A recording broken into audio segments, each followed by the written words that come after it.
Hello and welcome to another Haas tip of the day. Right now we're going to cover mill chatter and we're going to give you some general tips on how to avoid it. And I promise, if you stick around to the end of the video, we're going to show you what these tuning forks are for.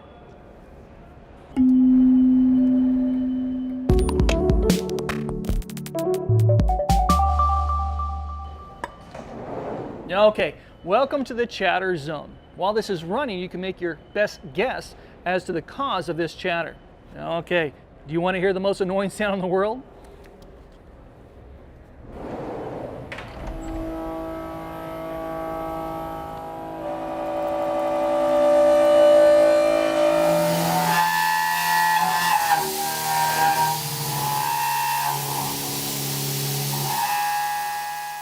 Okay, so we know what chatter sounds like.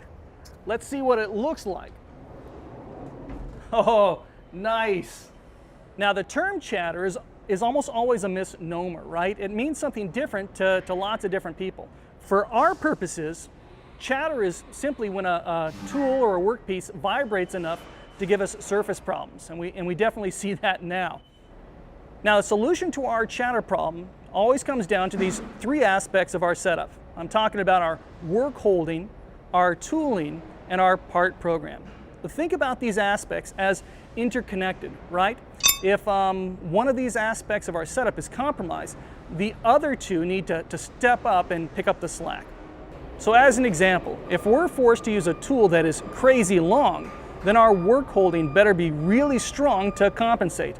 Along those same lines, our program is going to have to be perfect, right? We're going to have to use modern tool paths and really ideal feeds and speeds to compensate for using that odd tool. Now, let's take a look at our work holding here. Clearly, our part is not being supported well, right?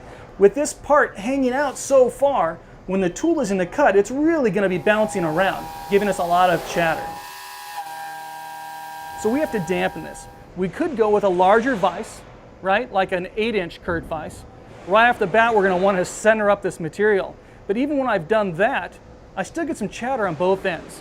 So what I'm going to do in this situation is just go ahead and make some wider jaws. I'm going to change out these jaws right now and we'll go from there.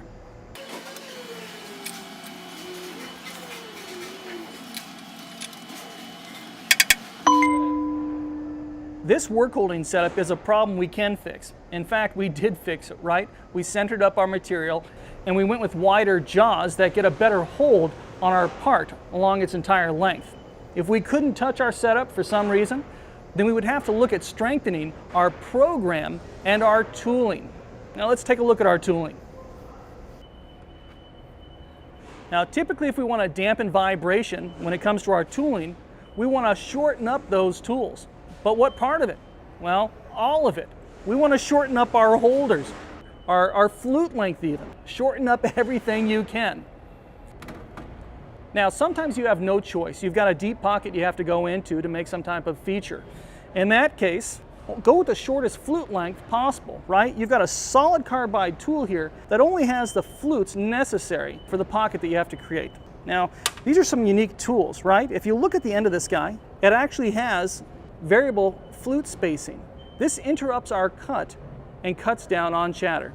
Along these same lines, the Whittier that I'm using or will use along the outside of our part has a variable helix, right? It's not a constant helix and it has variable pitch teeth on the end, right? Variable flute. These interruptions in the cut keep us from finding a sweet spot where things tend to chatter. So going with some special tools can also get you out of trouble fast. By going with ideal tools for our job, we were able to get rid of chatter. But what if we couldn't change our tools? What if we had to use a long holder, or if we had to use a long end mill? Again, in that case, we would have to strengthen our work holding or strengthen our program. Now, we're going to go back to the tuning forks now, as promised, and give you a little physics experiment that'll help illustrate how small changes to our program can help erase chatter. So with these two tuning forks, we're going to demonstrate resonance. Now, resonance is when the natural frequencies of two objects combine and they amplify each other, right? Sometimes you'll hear that on a CNC machine. When you hear that little twinge, that little high-pitched squeal, and it builds and builds until it gets away from itself. I'm going to set this tuning fork up against our ping pong ball and give the second tuning fork a whack.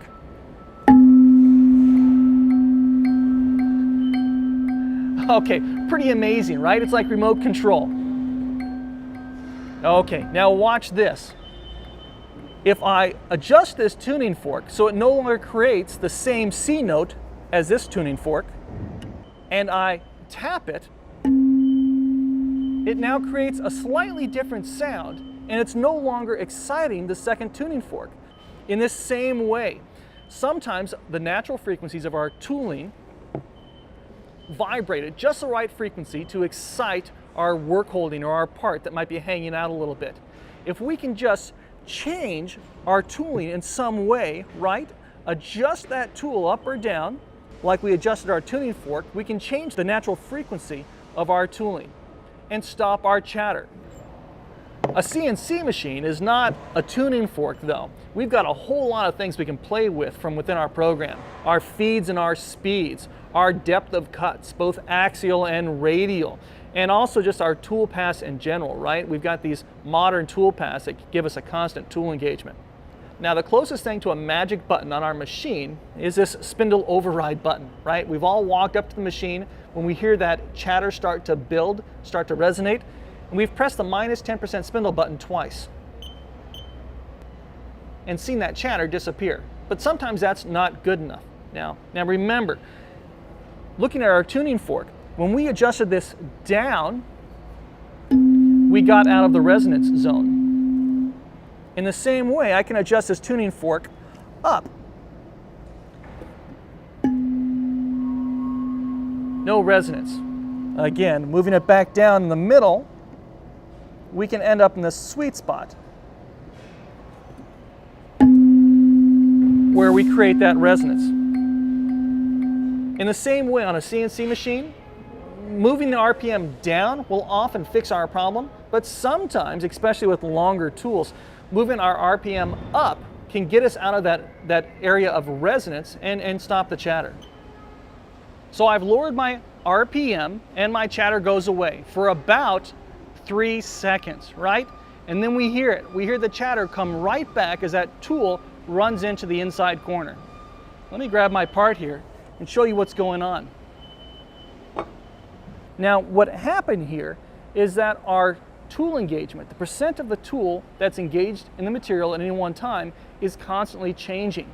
At one point in the pocket, we might have a 15% tool engagement, and the tool is happy running at 3,000 RPMs. At another spot in the pocket, we might have a 40% tool engagement, and at that point, we would need to lower our RPM to 2,000 RPM to get rid of the chatter. And here in this slot or this channel here, with a very long tool, we might have to lower the RPM to 1,000 RPMs because we've got 50% of the tool engaged in that cut. Okay, so it's impossible to find a perfect feed and speed that's going to work in every single corner of this old style pocket. You have to slow down your entire program to avoid chatter in just a few of those odd spots. This is a beauty of the newer tool paths. We're using adaptive tool paths, dynamic tool paths. There's tool paths like volume mill that actually base a tool path based on the size of the chips. But what we're doing here is giving ourselves a constant tool engagement. This is a game changer. This has changed the world of machining, right? This is using an adaptive or dynamic tool path. Our tool engagement is constant throughout the entire pocket and routine. I don't even care what that engagement is, 10%, 30%. What I care about is that tool load, the engagement, isn't changing. Once I find the perfect RPM or the perfect feed rate, I can stick with it through the entire pocket. If I only had one bit of information to give you today, it would be this. Find yourself a CAM system that has a modern high-speed machining tool path that has constant engagement. Well, this has been a 10,000-foot overview of a giant topic. Remember, your work holding, your tooling, and your program are linked. If you're weak in one area, the other two are going to have to step up and pick up the slack. Now, if you've learned something in today's video, be sure to subscribe to this channel. You don't want to miss what we've got coming up next. If you're watching on Facebook or Instagram, Be sure to share these videos with your friends, like and comment. We want to hear what you have to say. Thanks for letting Haas be a part of your success and for watching this Haas Tip of the Day.